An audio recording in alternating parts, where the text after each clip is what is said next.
Within advanced planning and scheduling, we can set up a block size.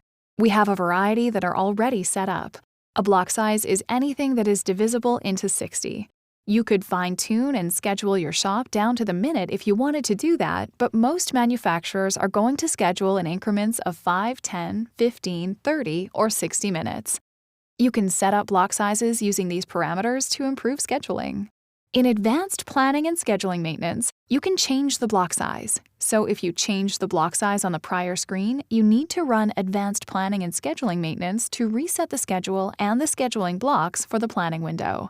This allows you to fine-tune the schedule using the defined block sizes.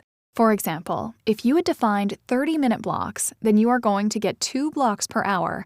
If you set up blocks as 15 minutes, you will have 4 blocks per hour. You can also update work center schedules from the calendar.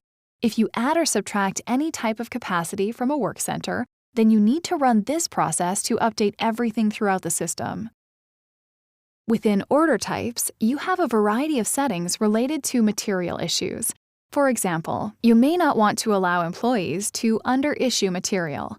Some companies may allow an underissue, or they may just want to warn the employee that's entering the transaction that they're going to underissue this material. You can also choose to prevent underissued material transactions altogether. There's a variety of data entry settings that enable you to manage your shop more efficiently. On top of that, you can define a default operation move quantity for backflushed materials.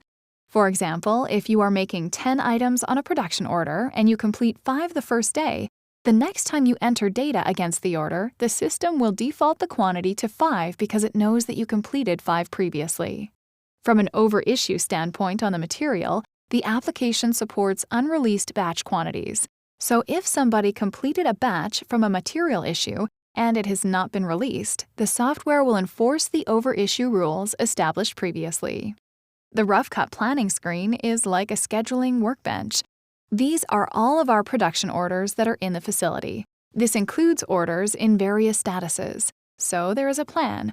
Once they are released, you can access financial transactions and analytics.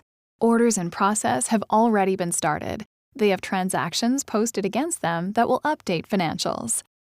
Now, there are a couple of things that we can do here. For example, you can change the dispatch priority. 5 is the default, which is middle of the road.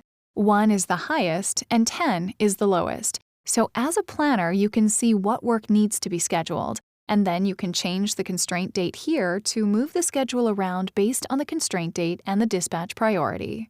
You can quickly access the schedule for this production order to view the production order schedule.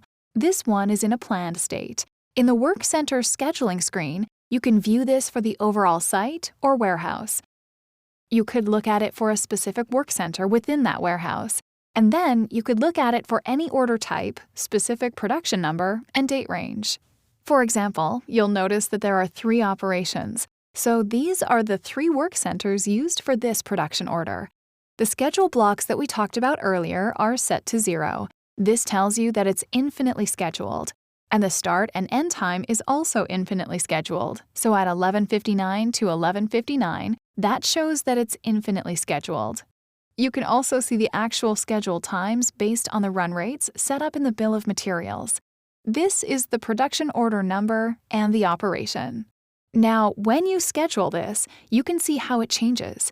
You can release the order directly from here, so it allows the planner to release these orders to the floor. Let's go ahead and release this order at the same time and schedule it.